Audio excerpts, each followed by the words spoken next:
The Browning M2 50 caliber machine gun stood as an undeniably formidable infantry weapon within the United States arsenal during the Second World War. When secured to a static tripod, a proficient gunner possessed the capability to pierce engine blocks from 800 yards, tear through aircraft fuselages at 1,000, and unleash a torrent of 450 rounds per minute with chilling accuracy. However, affixing this identical weapon to the pedestal mount of a Willys MB Jeep, hurtling along a deeply rutted Philippine supply route at 40 miles per hour, instantly transformed it into a colossal 700-pound paperweight, utterly incapable of hitting even the broadest target from mere feet away. The inherent flaw did not lie with the weapon itself.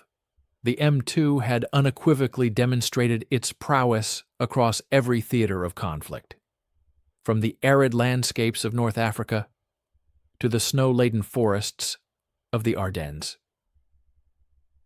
Rather, the fundamental issue resided in its mounting apparatus, specifically the M31C pedestal, a 32-pound steel post directly welded into a socket on the Jeep CS chassis, positioned behind the passenger seat. The theoretical premise behind this arrangement was to furnish American reconnaissance units with potent, mobile firepower.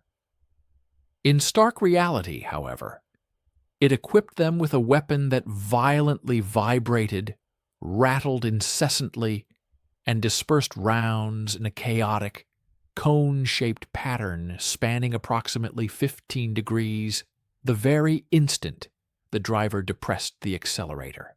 One might envision a gunner, bracing himself precariously in the rear of a Jeep, careening down a treacherous jungle path in March 1945.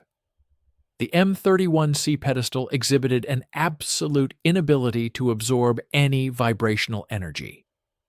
Every jarring pothole, every subtle engine tremor, every minuscule steering correction executed by the driver was directly transmitted through the unyielding steel post into the gun's receiver.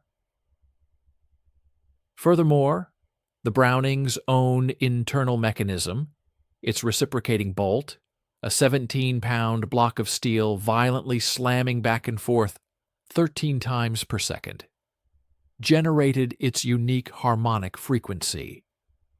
When this intrinsic mechanical violence combined with the relentless external road shock, the result was a weapon system utterly incapable of maintaining a stable sight picture for more than a fleeting half-second.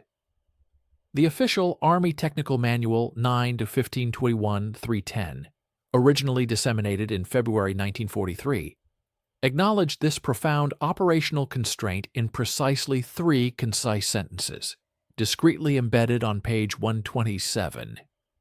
Accuracy degradation is expected during vehicular movement. Gunners should engage targets from stationary positions when possible. Sustained fire while mobile is not recommended for precision engagement. In essence, this directive unequivocally translated to, your vehicle-mounted machine gun serves a purely ornamental purpose unless the Jeep is brought to a complete standstill first. As we delve deeper into this fascinating account of wartime ingenuity, we invite you to stay with us and watch the end of the video. We would be immensely grateful for your like and subscription. Please also share a comment below letting us know where you are from and what you think about this critical video topic.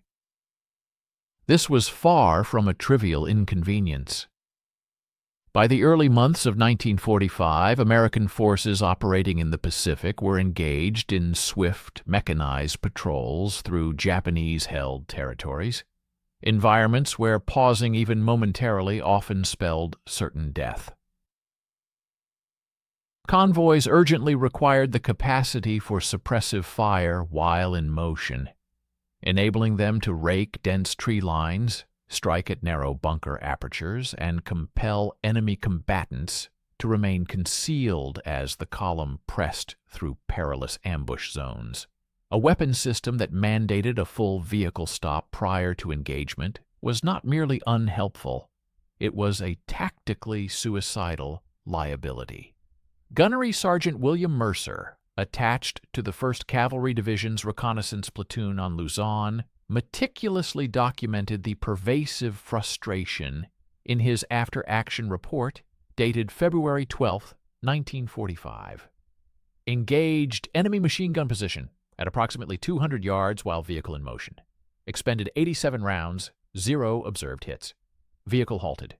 Engaged same target stationary. Neutralized position with 23 rounds. The arithmetic was undeniably damning.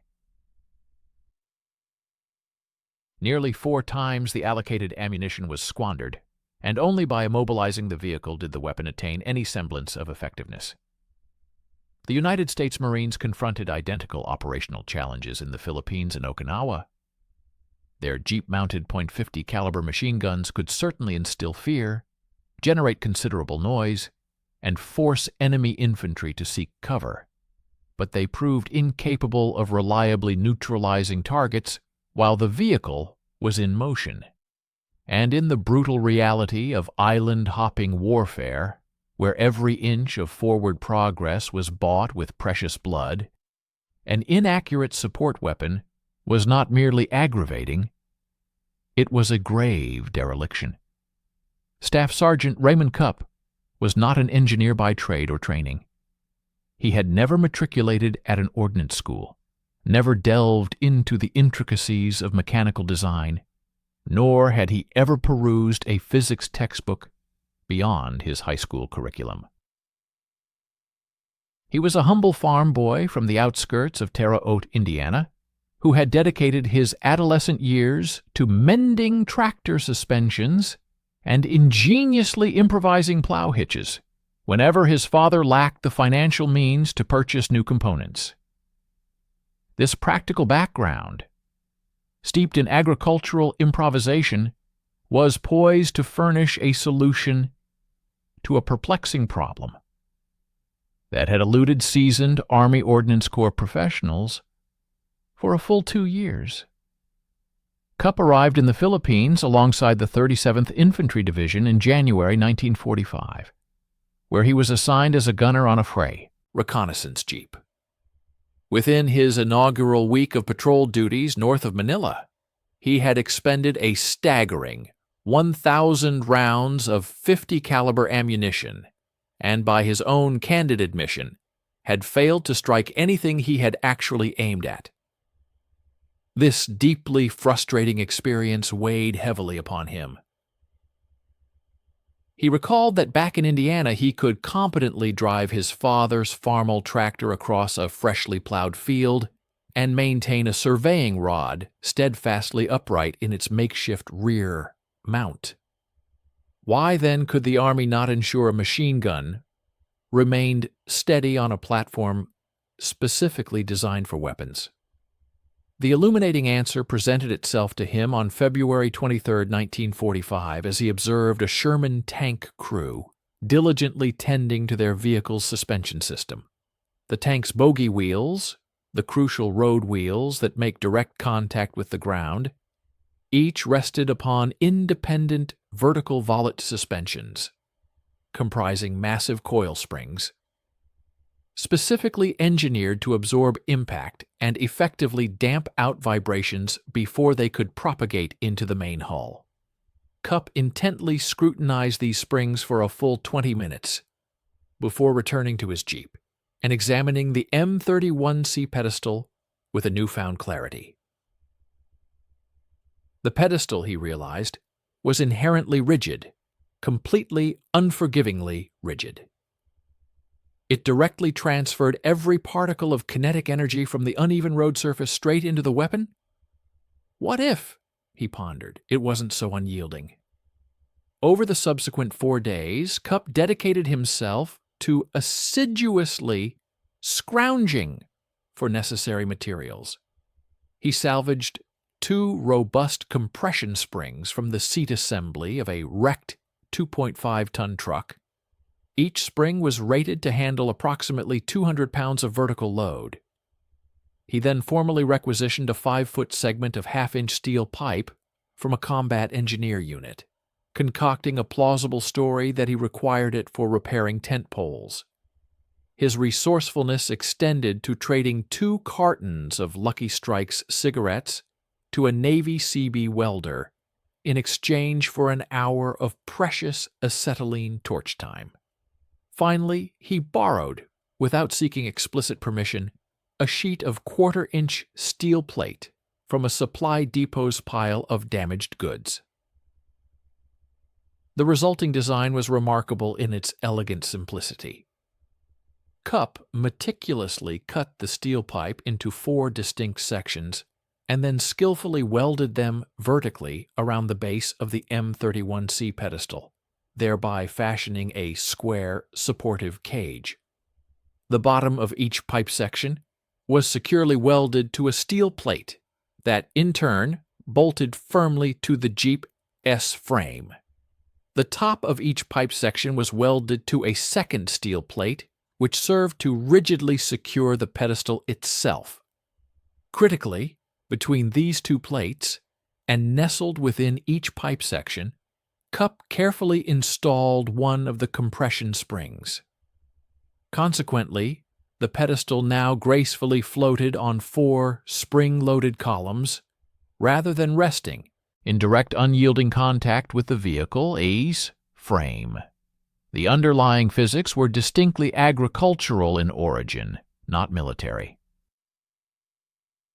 Cupp had, in essence, engineered a colossal shock absorber, employing the identical principle as his tractor, C-spring-mounted seat, to effectively isolate the operational component from the source of vibration.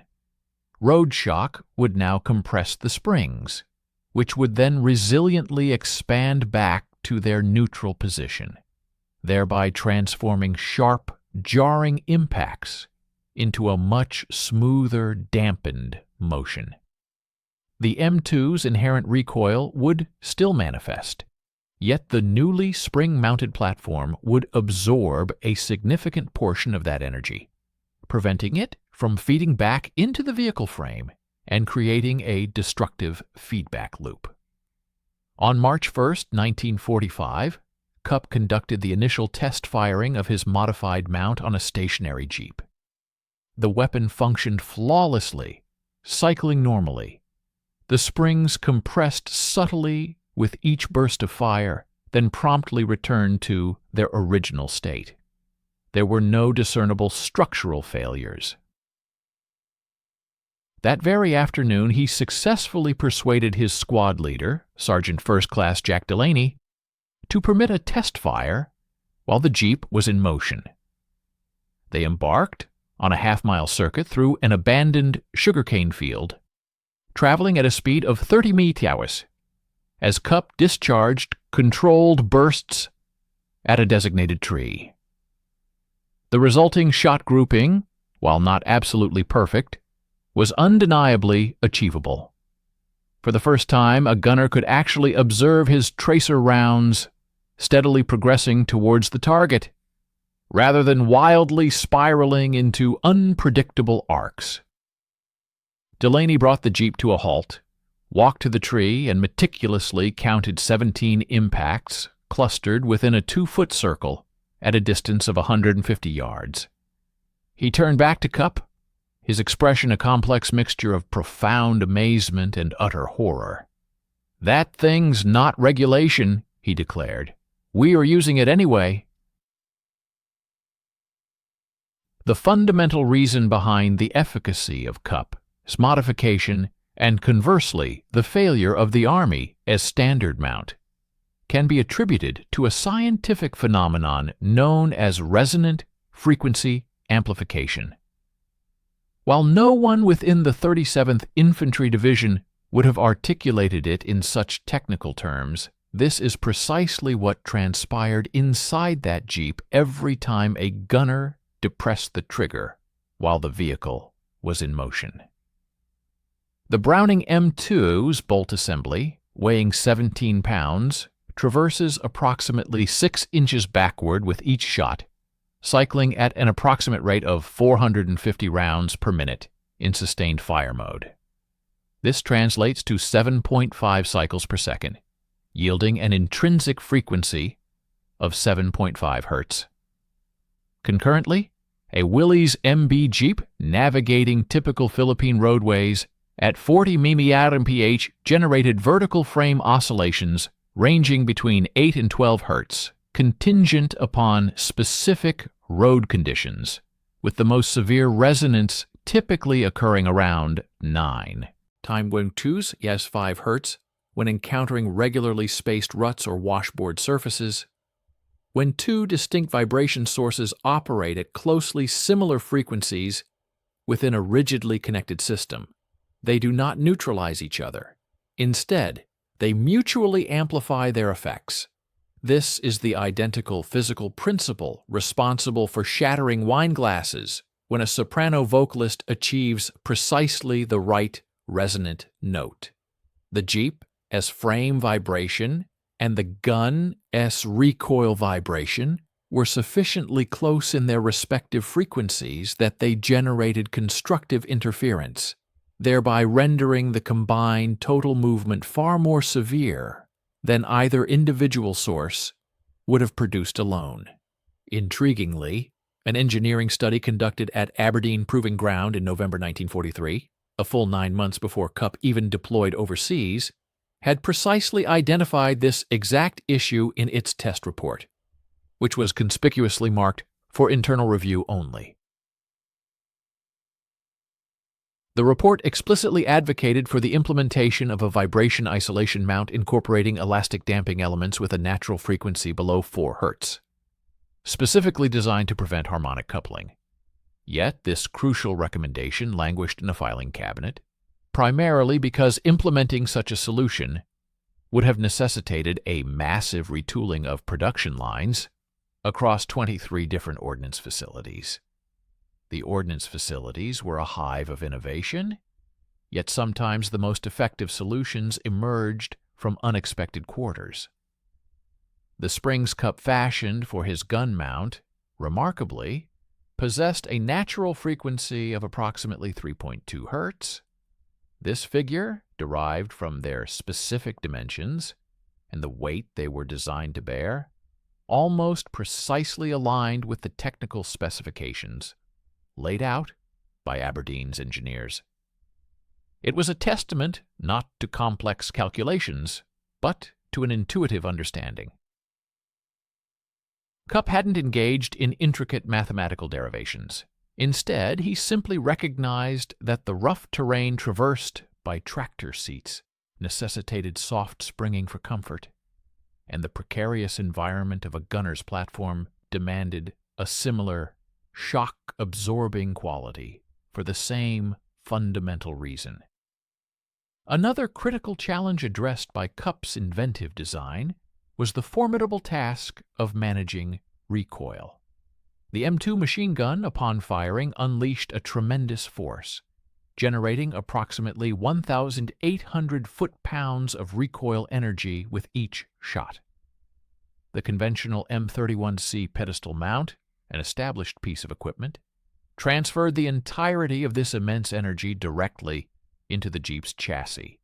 This rigid connection, in turn, channeled the energy back into the weapon itself, creating a detrimental feedback loop. The consequence was severe. During a 5-round burst, by the third shot, the weapon was already violently oscillating from the rebound of the initial shot's recoil. By the 5th shot, the chaotic interplay of 3 distinct recoil waves created an utterly disorienting sight picture, rendering accurate aim virtually impossible, akin to attempting to aim through a rapidly churning paint mixer. Cupp's innovative spring mount offered a profound solution, absorbing an estimated 40% of this destructive recoil energy. This absorption occurred through the cyclical compression and expansion of the springs, with the energy dissipating harmlessly as heat within the spring metal, rather than rebounding into the system. This phenomenon is technically known as hysteretic damping a principle that underpins the remarkable effectiveness of automobile suspension systems in ensuring smooth rides. While the remaining 60% of the recoil energy still imparted movement to the gun, the absence of the feedback amplification rendered it significantly more manageable. The weapon would gently rock back on its springs, swiftly settle, and be prepared for the subsequent shot, liberated from the disruptive vibrations of the preceding one. After 2 or 3 paragraphs, ask us to stay with us and watch the end of the video. We will be grateful for your like and subscription. Write a comment about where you are from and what you think about the video topic. Beyond the purely mechanical considerations, a crucial, often overlooked third element came into play: the human factor. A gunner operating with a rigidly mounted weapon was forced to exert constant muscular effort, bracing against every vibration and jarring movement. This incessant physical struggle inevitably introduced additional, unpredictable movements into the aiming process. Cupp's ingenious floating mount, by contrast, significantly reduced the need for such strenuous muscular correction, as the springs adeptly managed the gross movements of the weapon. This liberation allowed the gunner to channel their focus entirely on making precise, fine aim adjustments, rather than engaging in a ceaseless physical battle with the weapon itself. Decades later, rigorous tests conducted at the esteemed Army Research Laboratory would conclusively quantify this benefit. Weapons isolated by spring systems consistently demonstrated a 35% reduction in gunner-induced movement compared to their rigidly mounted counterparts. This significant improvement was attributed simply to the fact that the operator was no longer engaged in a perpetual struggle of overcorrection. The true irony of Cupp's groundbreaking design lay in its foundational principle, which was not entirely novel. Historical records reveal that the French military had, in fact, experimented with spring-isolated machine gun mounts as early as 1918, and German forces had incorporated rubber isolation bushings into some of their aircraft-mounted weapons. However, the vital flow of institutional knowledge often falters, failing to transfer effectively across the chasm of different wars, or even distinct military branches. Consequently, by 1945, the prevailing belief within the American Army was that rigid mounts inherently offered superior stability. Cupp, through his practical innovation, definitively disproved this misconception, demonstrating unequivocally that stability and rigidity are not synonymous. His work profoundly illustrated that, in certain critical applications, the most stable platform is paradoxically the one that is permitted a degree of controlled movement. The inaugural combat deployment of Cupp's ingeniously modified mount unfolded on March 8, 1945, during a reconnaissance sweep conducted east of San Fernando.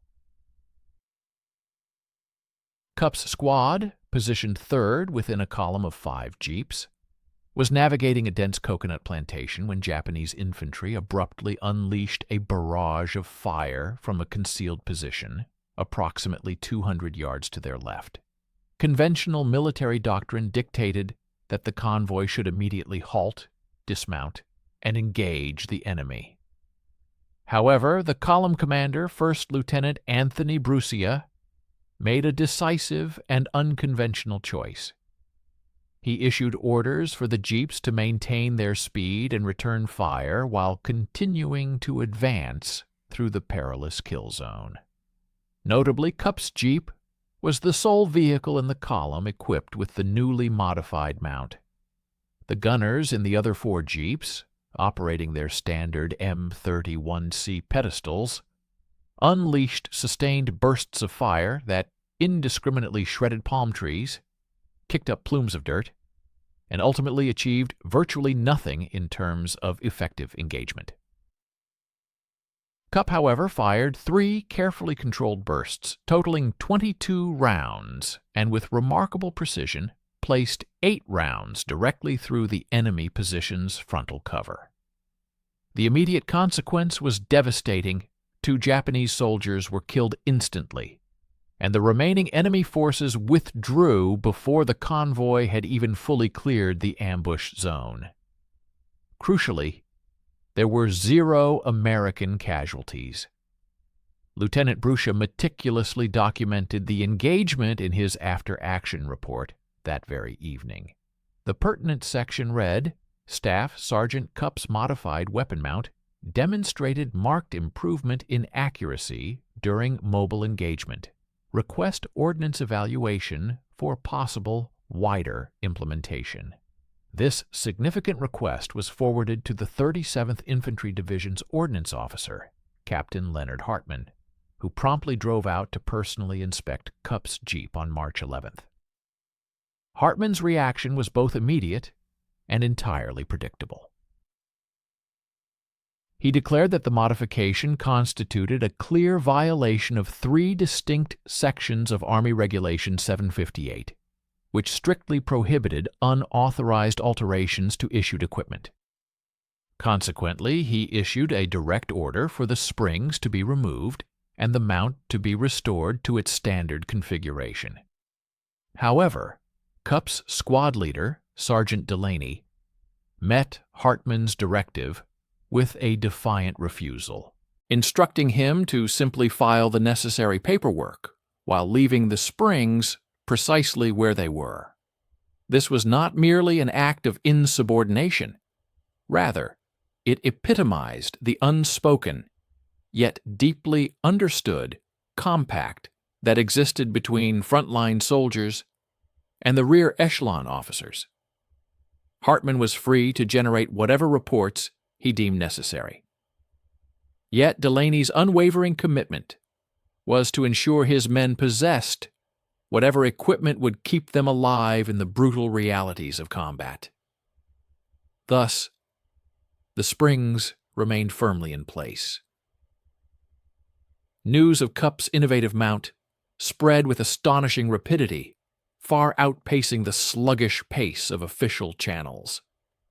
By late March, 3 additional reconnaissance units within the 37th Division had already constructed their own versions of Kupp's mount, ingeniously fashioned from scavenged materials.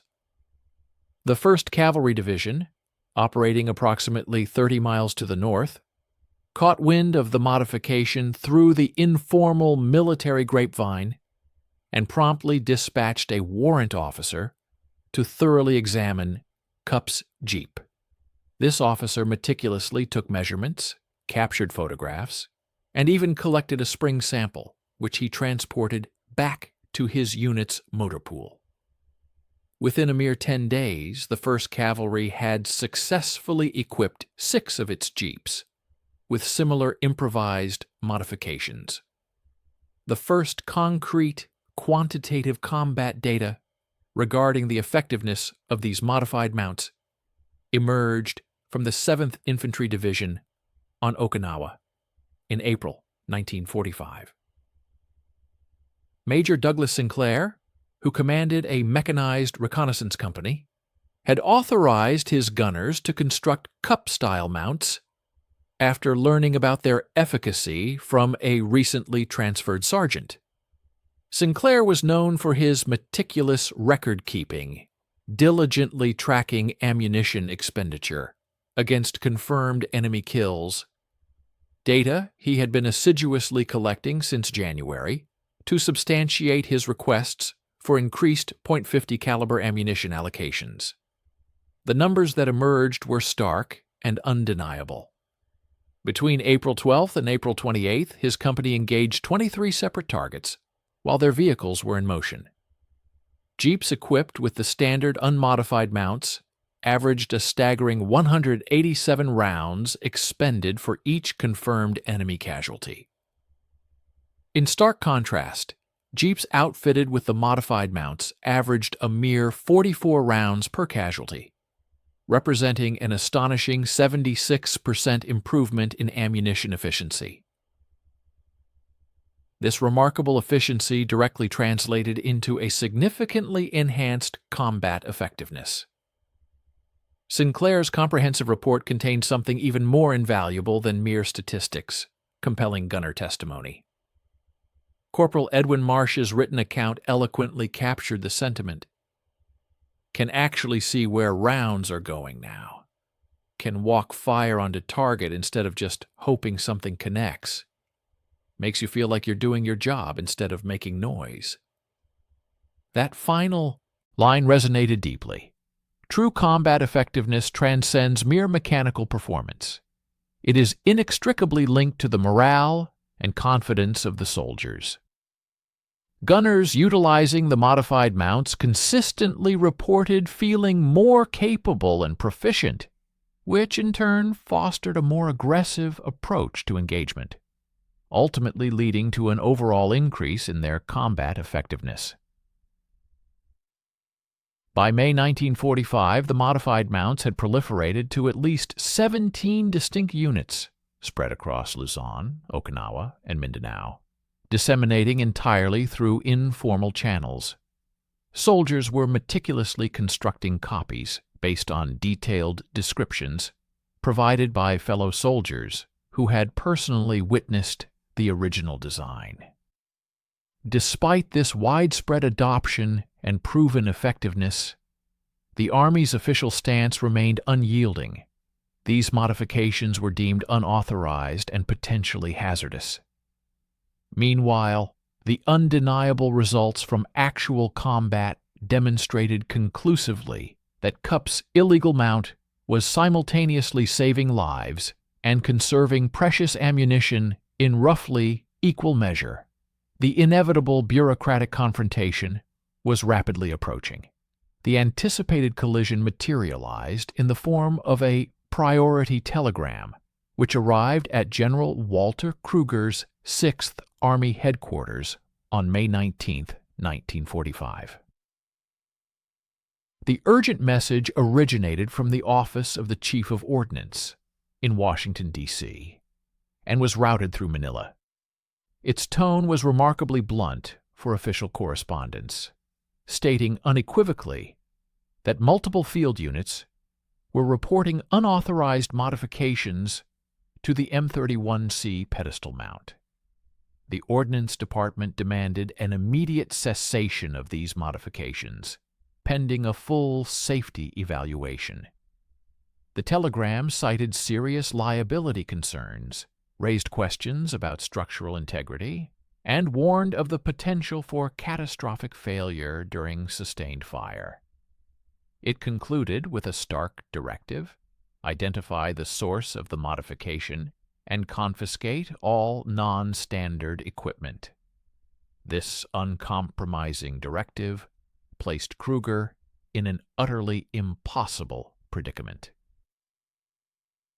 His forces were deep into a grueling 2-month campaign to systematically clear the remaining Japanese resistance from the Philippines, consuming ammunition at rates that were already severely straining existing supply lines. His reconnaissance units, the very soldiers engaged in the perilous, ambush-prone patrol work and suffering casualties, were reporting that Cup's modified mounts had for the first time rendered their weapons truly functional. And now Washington was demanding that he strip these life-saving mounts from his equipment and revert to a standard that everyone in the theater knew to be utterly inadequate. Kruger, like pragmatic commanders throughout military history, resorted to a classic tactic. He stalled for time. On May 22nd, he dispatched a reply stating that field evaluation of reported modifications is ongoing and that removal of equipment during active combat operations presents operational risk. This maneuver bought him precious time, but it did not resolve the fundamental underlying problem. it is important to acknowledge that the Ordnance Department was not entirely incorrect in its insistence on safety testing. Unauthorized field modifications have tragically resulted in soldier fatalities when improvised welds failed catastrophically or makeshift parts shattered under the immense stresses of combat. The critical question, therefore, was whether the stringent requirements of safety testing should unequivocally override the compelling, life-saving data emerging directly from the crucible of combat effectiveness. The crucial combat effectiveness data presented a significant dilemma. Colonel Thomas Riss, who served as the 6th Army's Chief Ordnance Officer, faced a profound conflict stemming from two fundamentally opposing viewpoints. On one hand, his professional duties mandated the unwavering assurance of equipment safety and the meticulous upkeep of supply chain standardization, both undeniably valid and critical objectives for military operations. Yet he was also keenly aware of Major Sinclair's comprehensive report from Okinawa, which compellingly demonstrated an impressive 76% surge in ammunition efficiency attributed to the modified mounts. Furthermore, his conversations with numerous combat-experienced gunners uniformly confirmed the superior performance and tangible benefits of these innovative mounting systems. Consequently, on May 28th, Colonel Riss put forth a pragmatic solution: initiate swift, intensified field evaluations, utilizing the 6th Army's own extensive resources. The intention was to thoroughly record the outcomes of these trials and subsequently dispatch the findings and accompanying recommendations to Washington. Should these rigorous tests conclusively prove the modifications to be both secure and operationally effective, the plan was to advocate vigorously for their formal integration and widespread adoption. Conversely, if the assessments revealed any inherent flaws or operational issues, the modifications would be systematically withdrawn, with comprehensive data provided to substantiate such a decision. These critical evaluations were conducted with precision and urgency, spanning from June 2nd to June 15th at the strategically located 6th Army Ordnance Depot, situated just beyond the bustling confines of Manila. During this period, skilled engineers meticulously equipped 3 distinct Jeeps with the innovative Cup-style modifications, while an equal number of vehicles were fitted with the conventional M31C pedestals for comparative analysis. All 6 Jeeps were then subjected to an identical and demanding series of operational courses, with every aspect meticulously documented, including precise accuracy data, comprehensive structural stress measurements, and careful observation of any potential failure modes. The challenging test itinerary encompassed a variety of scenarios: firing while traversing smooth roadways, engaging targets across rugged and uneven terrain, conducting sustained fire exercises involving a continuous discharge of 200 rounds, and subjecting the vehicles to extreme stress tests that incorporated deliberately engineered frame-jolting obstacles. The findings, when compiled and analyzed, revealed a stark and unequivocal disparity. The vehicles equipped with the modified mounts consistently demonstrated a remarkable 71% improvement in shot grouping tightness when operating at speeds exceeding 25 mph, a performance metric that strikingly mirrored the impressive combat data previously reported by Major Sinclair. Furthermore, an exhaustive structural analysis uncovered no instances of weld failures, no detectable spring fractures, and no evidence of frame stress surpassing the predefined normal operational limits. The solitary reported failure during the entire testing period was attributed to a test gunner who intentionally over-tightened the mount bolts, resulting in a crack in the base plate. A clear case of user error rather than an inherent design flaw in the modification itself. Captain Robert Yamaguchi, the meticulous engineer tasked with overseeing these comprehensive trials, concluded his official report with a striking degree of candor and directness, a style often uncharacteristic of formal military documentation. His unequivocal statement declared that the modified mount surpassed standard equipment in every conceivable and measurable aspect of performance.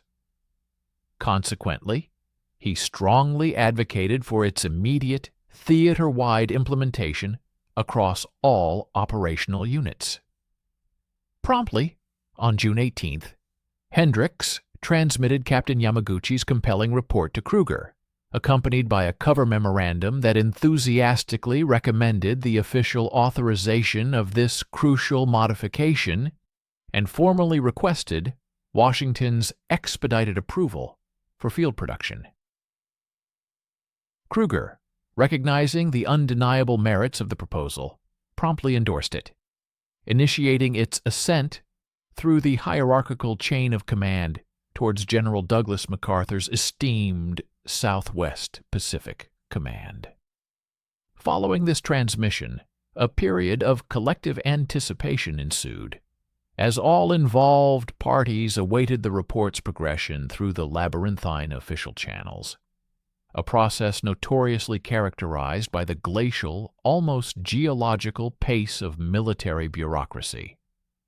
Stay with us and watch the end of the video. We will be grateful for your like and subscription. Write a comment about where you are from and what you think about the video topic. In the interim, undeterred by the slow grind of official procedures, soldiers throughout the theater continued their grassroots efforts to fabricate these innovative mounts. By the waning days of June, the ingenious modification had proliferated significantly, transcending its initial adoption by specialized reconnaissance units. Its utility was now recognized and implemented by a diverse array of military personnel, including those operating in military police convoys, forward artillery observers requiring enhanced stability for their equipment, and even some resourceful tank destroyer crews who ingeniously adapted the underlying principle to their existing 50 caliber coaxial mounts. At this juncture, it was abundantly clear that the genie was out of the bottle. The widespread adoption and proven efficacy of the modification had rendered it an undeniable reality. Whether Washington chose to officially sanction it, outright reject it, or simply overlook its existence, the modified mounts were firmly entrenched and would not be easily discarded, precisely because they consistently delivered superior performance, a fact unequivocally acknowledged and valued by the soldiers who depended on them. The long-awaited official communication finally materialized on July 3, 1945, a full 6 weeks after Kruger's initial deferral, and a significant 3 months subsequent to Kupp's groundbreaking creation of the very first prototype. The War Department, in its official directive, sanctioned the provisional field adoption of the spring-isolated pedestal mounts, explicitly stating that this approval was contingent upon a forthcoming formal design review and the subsequent development of comprehensive specifications. To articulate this in straightforward terms, military units were granted permission to employ these advantageous mounts, but they were explicitly cautioned against anticipating any immediate or official support from the established supply chain. This provisional authorization from the War Department inadvertently engendered a rather peculiar and challenging logistical predicament. While units were indeed permitted to utilize the modified mounts, the Army itself would not undertake their manufacture, nor would it disseminate official installation instructions, nor would it supply any replacement components.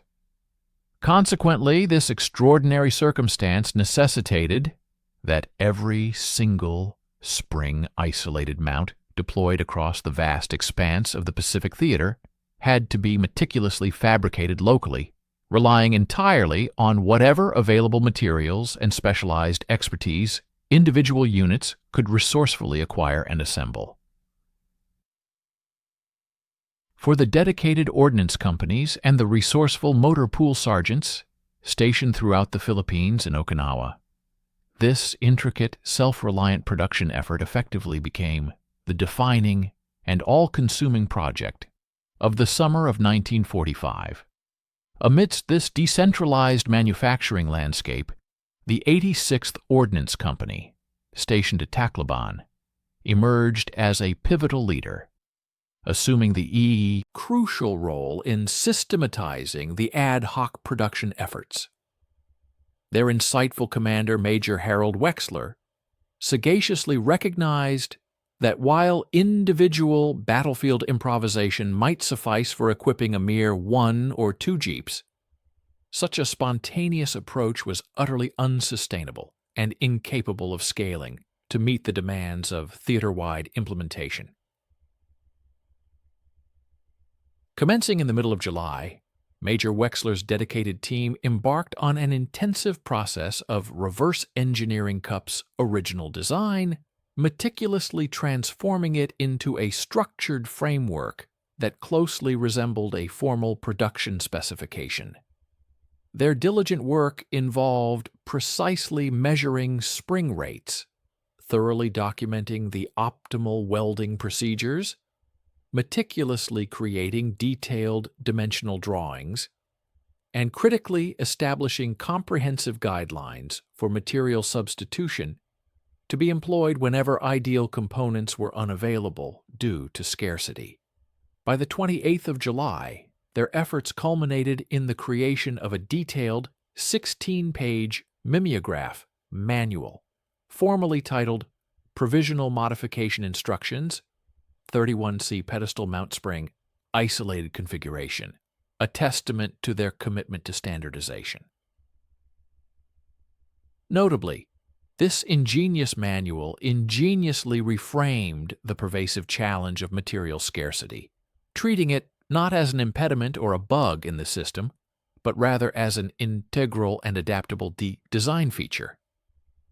For instance, if conventional truck seat springs proved elusive, the manual thoughtfully provided an exhaustive list of 6 alternative spring sources, offering practical solutions that ranged from robust aircraft landing gear components and powerful 105mm howitzer recoil assemblies to even readily available bed frame springs, albeit with the practical caveat that they should be doubled up for adequate strength.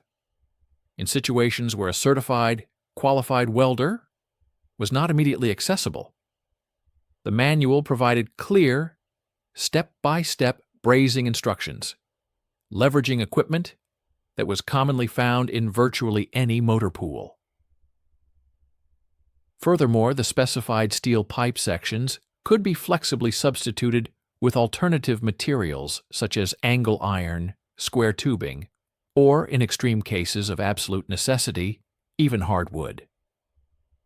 Although the manual judiciously pointed out that these wooden mounts would typically necessitate replacement every 6 weeks due to the inevitable development of stress fractures under operational strain, its dissemination followed the same organic, informal networks that had so effectively propagated the original initial modification.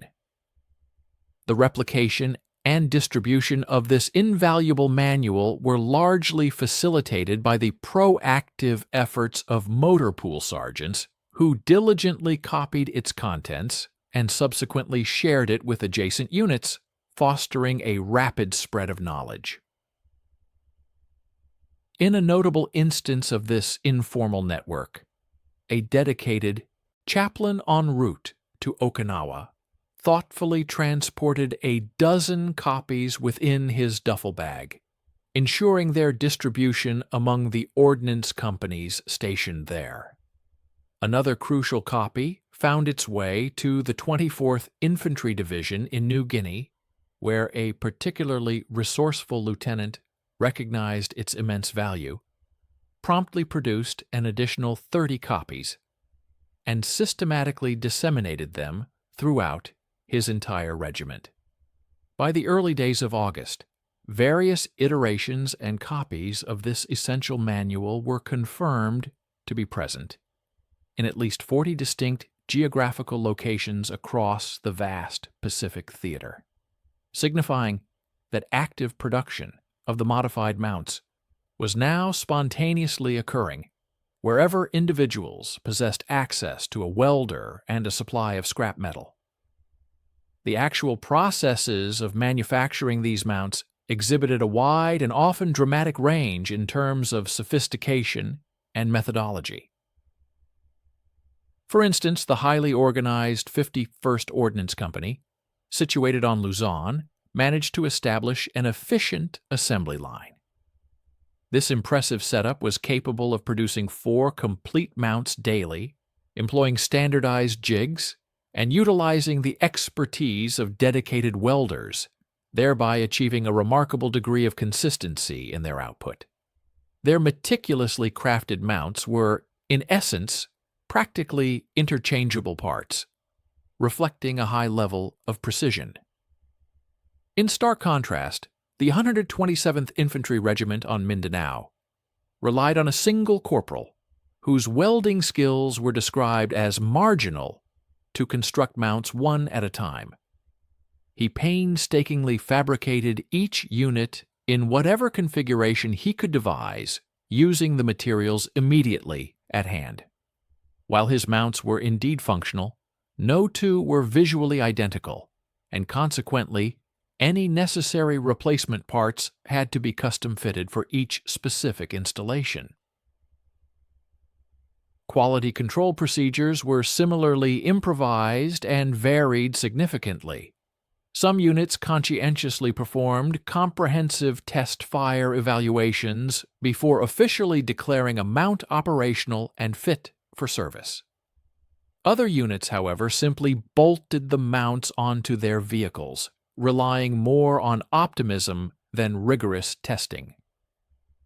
While instances of failure did occur, such as springs cracking after discharging only 50 rounds, welds separating under significant stress, or base plates bending when encountering extremely rough terrain, the overall failure rate remained remarkably low.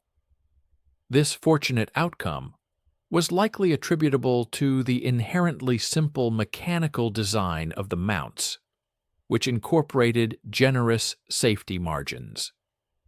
A spring engineered to withstand a load of 200 pounds, for example, would effortlessly support a 60-pound gun and effectively absorb its recoil. Similarly, the welds securing a gun mount were typically not subjected to stresses anywhere near their breaking point during routine operational use, contributing to their surprising durability. By the pivotal date of August 15, 1945, which marked Japan's official announcement of surrender, the meticulous records maintained by the 86th Ordnance Company indicated that a confirmed total of 847 modified mounts had been successfully installed on jeeps across the vast expanse of the Pacific Theater. It is important to note, however, that this figure exclusively represented units that had conscientiously reported their installations to the 86th. Consequently, the actual cumulative total was realistically estimated to be closer to 1,200 units, reflecting the widespread, albeit informally tracked, adoption. This remarkable achievement meant that the modified mount had transitioned from an initial, solitary sergeant's ingenious improvisation to a comprehensive, theater-wide equipment upgrade in a breathtakingly short span of less than 6 months. This rapid and pervasive implementation occurred notably without the benefit of a single official procurement contract, entirely devoid of any dedicated funding allocations, and crucially, without formal approval until the modification had already achieved a state of near ubiquity. The profound irony inherent in this situation was certainly not lost on the dedicated soldiers who were tirelessly engaged in this transformative work. In a poignant letter penned to his brother in August, Corporal James Dietrich, a skilled welder attached to the 542nd Ordnance, articulated the prevailing sentiment. "We're constructing gun mounts that the Army refuses to fund, all to rectify an issue that the Army officially contends does not even exist. Yet every gunner who receives one treats us with the reverence typically reserved for those who have discovered fire. In just 3 months, I've gleaned more profound insights into the true operational dynamics of the Army than I did during 3 years of strictly adhering to regulations. This invaluable lesson regarding the organic and often unofficial mechanisms through which military innovation genuinely unfolds would ultimately prove far more enduring than the physical mounts themselves. The utility of the spring-isolated mount did not cease with the conclusion of World War II, although its direct lineage became considerably more challenging to trace once active hostilities subsided.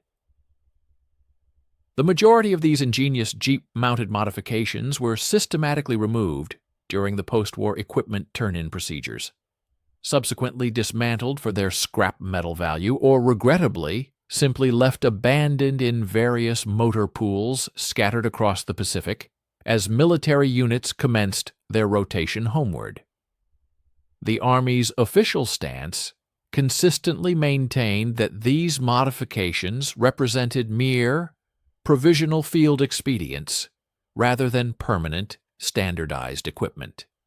Nevertheless, the fundamental principle that weapon platforms absolutely necessitate effective vibration isolation to preserve accuracy while in motion had been irrefutably validated under the crucible of genuine combat conditions, a level of empirical proof that no controlled peacetime test could ever hope to replicate. The first tangible official acknowledgement of this principle arrived in 1948, when the Army finally released its technical bulletin TBRD 984, aptly titled Vibration Isolation for Vehicle-Mounted Crew-Served Weapons. Intriguingly, nestled within the appendices of this official document, was a spring mount design that bore a striking and, to those who had served in the Pacific Theater, suspiciously familiar resemblance. While it was true that the spring rates had been meticulously calculated by trained engineers rather than being informally estimated by a sergeant, and the materials specified were now official procurement items instead of scavenged components, the underlying fundamental architecture remained unmistakably that of CUP's original concept. It featured the distinctive arrangement of 4 spring-loaded posts, ingeniously designed to isolate the weapon mount from the detrimental vibrations of the vehicle frame.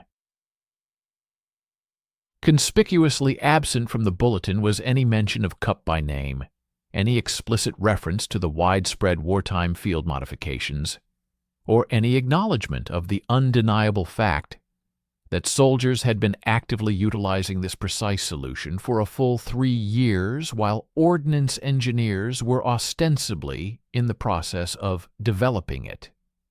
The subsequent Korean War provided the impetus for this proven principle to be adopted into even wider military practice.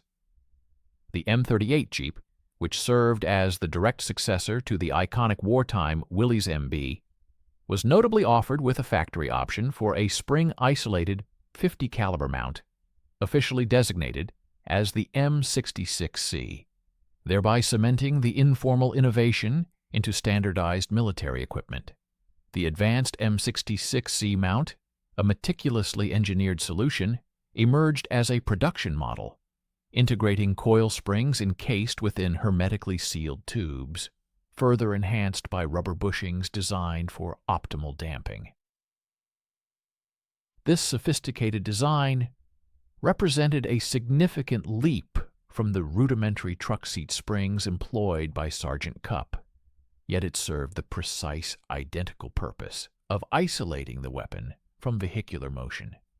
Official gunnery manuals issued in 1951 explicitly highlighted the M66C mount's remarkable capability, noting its effectiveness in delivering sustained, suppressive fire while the vehicle was in motion, even at speeds reaching an impressive 35 miles per hour.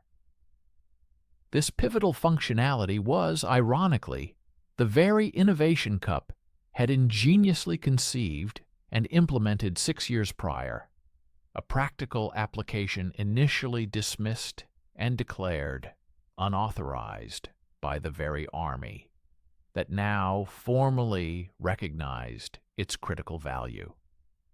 The journey from improvised solution to standardized equipment underscored a persistent tension between grassroots ingenuity and institutional adoption. The exigencies of the Vietnam War further propelled this concept into a new phase of evolution with the advent of the renowned gun trucks. These formidable vehicles, primarily comprising two 1.2-ton M35s and heavier 5-ton M54s cargo trucks, were ingeniously transformed by convoy security units. They were heavily armored and bristled with multiple machine guns, purpose-built for the perilous task of route protection against ambushes and insurgent attacks. By 1968, the practice of incorporating spring isolation into these gun mounts had become a standard procedure, though the specific engineering designs exhibited considerable diversity, a direct reflection of the varying ingenuity and available resources of the fabricating units. For instance, the gun trucks operated by the 523rd Transportation Company famously utilized robust automotive coil springs to achieve the necessary isolation. In contrast, the 8th Transportation Group showed a distinct preference for resilient aircraft shock struts, repurposing aviation technology for ground combat. Meanwhile, the inventive personnel of the 39th Transportation Battalion fabricated their mounts using rubber torsion elements, ingeniously salvaged from the landing gear of helicopters. Despite these disparate implementations and the wide array of components employed, the fundamental underlying principle remained constant and universally understood. It was imperative to effectively isolate the weapon system from the vehicle's inherent vibrations, lest one be forced to contend with unacceptably poor accuracy and diminished combat effectiveness. Stay with us and watch the end of the video. We will be grateful for your like and subscription. Please write a comment about where you are from and what you think about the video topic. Intriguingly, the formal echelons of military engineering consistently found themselves trailing behind the pragmatic innovations born of field practice. Throughout the 1970s and 1980s, the official weapon mounts designed by the Army for its vehicles largely maintained rigid configurations, offering only minimal provisions for vibration isolation. Concurrently, soldiers on the ground persistently continued to undertake their own modifications, integrating supplementary springs, resilient rubber bushings, and various improvised damping systems. This ongoing need for field-level adjustments underscored the enduring inadequacy of official equipment in real-world operational scenarios. The fundamental institutional knowledge that Sergeant Cupp had so clearly demonstrated, the critical requirement for isolated mounts on moving platforms, was thus continually rediscovered by successive generations of soldiers, each grappling with the challenge of accurately engaging targets from dynamic vehicular positions. The ultimate validation of this persistent field wisdom arrived with the M153 Crows, or Common Remotely Operated Weapon Station, which commenced its deployment on Humvees in 2007. Crows represents a highly advanced, computerized turret system, empowering gunners to precisely aim and fire their weapons from within the protected confines of the vehicle, utilizing sophisticated cameras and intuitive joystick controls. The intricate engineering underpinning CROS incorporates state-of-the-art gyroscopic stabilization, highly precise digital fire control systems, and the full spectrum of technological advancements one would anticipate from 21st century military hardware. Yet deeply embedded within the system's technical specifications lies its core mounting interface, a meticulously engineered spring-isolated platform, augmented with active damping mechanisms specifically designed to prevent vehicle vibration from compromising weapon accuracy. The ingenious principle that Cup had crudely but effectively welded together in a Philippine motor pool now finds its sophisticated modern embodiment, implemented with servo motors and computerized stabilization, but remains fundamentally identical in its overarching purpose. Contemporary military engineers are quick to assert that the sophisticated stabilization technology integrated into CRAOs draws its lineage from advanced naval gun mounts and cutting-edge aircraft turret systems, a technically accurate assertion. However, a meticulous tracing of the specific lineage of vehicle-mounted weapon isolation within the U.S. Army unequivocally leads back to the reconnaissance jeeps of 1945 and to a particular sergeant, Raymond Cupp, who profoundly grasped that truly stable platforms need not inherently be rigid. Cupp, despite his pivotal contribution, never garnered formal recognition. His name never appeared in an official technical manual, and it is highly probable that he remained unaware of how his ingeniously improvised mount would profoundly influence weapon system design for the ensuing 70 years. Nevertheless, every gunner who has successfully engaged a target from a moving vehicle since 1945 inherently owes him a debt of gratitude, regardless of their conscious awareness. Raymond Cupp's narrative, far from being an isolated incident in military history, represents a recurring and fundamental pattern of innovation. This pattern manifests repeatedly. The bazooka, for instance, was conceived and prototyped in a captain's garage, defying the ingrained skepticism of the Ordnance Department. Effective body armor capable of stopping rifle rounds did not originate from rigid procurement specifications, but rather from the ingenious field modifications soldiers made to inadequate issued vests.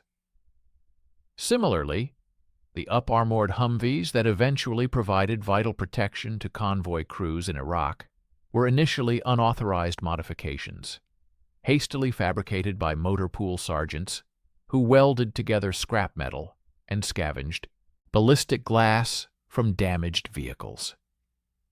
In each of these crucial instances, the decisive solution materialized from soldiers' willingness to contravene established regulations, driven by the undeniable truth that the imperative for survival overwhelmingly superseded the demand for strict compliance.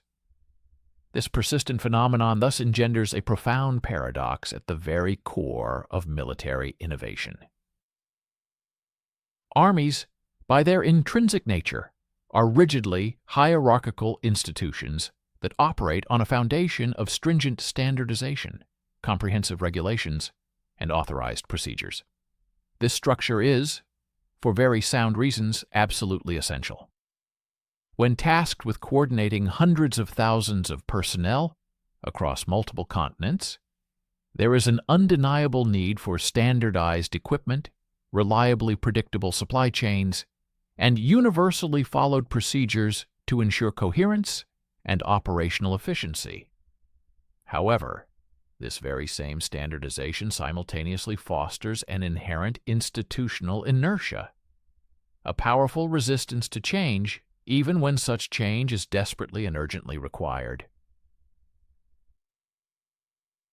The elaborate procurement system, designed to guarantee that every soldier receives the same dependable rifle, inadvertently ensures that any improvement to that rifle necessitates navigating years of exhaustive testing, intricate approval processes, and protracted budget negotiations, often stifling rapid adaptation. Frontline soldiers, in stark contrast, operate under a fundamentally different set of constraints and priorities. Their immediate concerns are not supply chain logistics or the intricacies of procurement regulations. Instead, their paramount focus is whether their equipment functions effectively right now within the specific, often brutal, conditions they are confronting on that particular day. When that equipment demonstrably fails, when machine guns prove incapable of hitting targets from moving jeeps, when body armor is unable to withstand the actual rounds being fired at them, or when vehicles lack adequate protection against the immediate threats being employed, soldiers will, without hesitation, endeavor to rectify the problem themselves. They will utilize whatever materials and skills they can ingeniously improvise. This innate drive is the survival instinct unequivocally overriding institutional process, a dynamic that has recurred in every conflict throughout history. The most astute military organizations throughout history have recognized this inherent dynamic and have proactively established dedicated channels to systematically capture these invaluable field innovations before they disseminate too widely or fall entirely outside official oversight.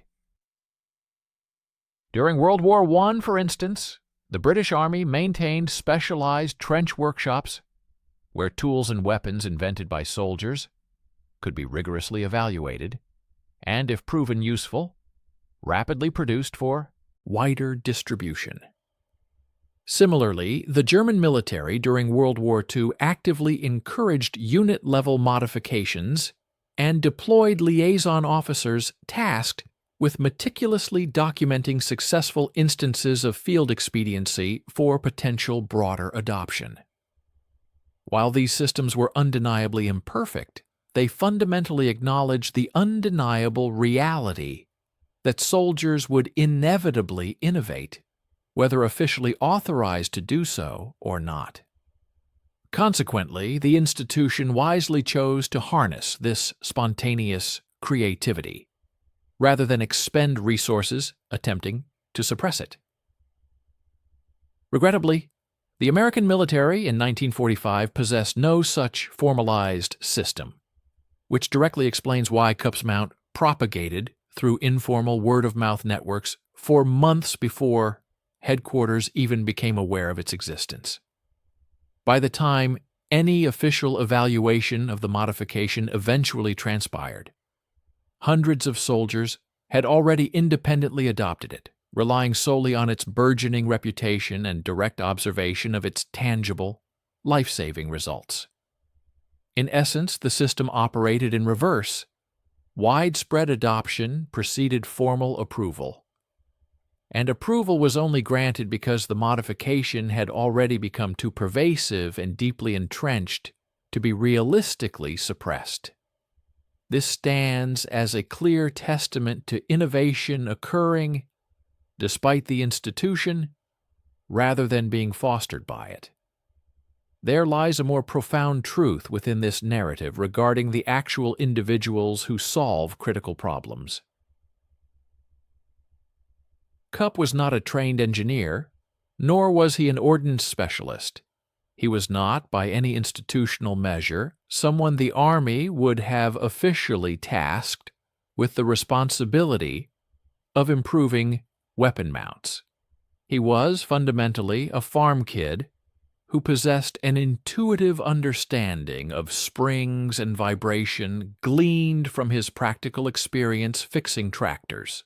The pivotal insight that ultimately resolved the problem emanated directly from his agricultural background, not from conventional military expertise. This phenomenon occurs with remarkable consistency. Truly critical innovations frequently originate from individuals who apply knowledge gleaned from entirely unrelated fields, precisely because they are not constrained by preconceived notions of how things are supposed to work within a specific domain.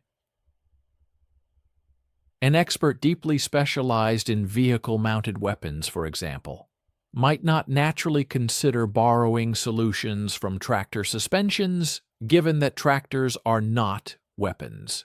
However, an individual possessing knowledge of both tractors and weapons can forge novel connections that specialists, operating within their narrower paradigms, often overlook. Modern militaries continue to grapple with this identical paradox today.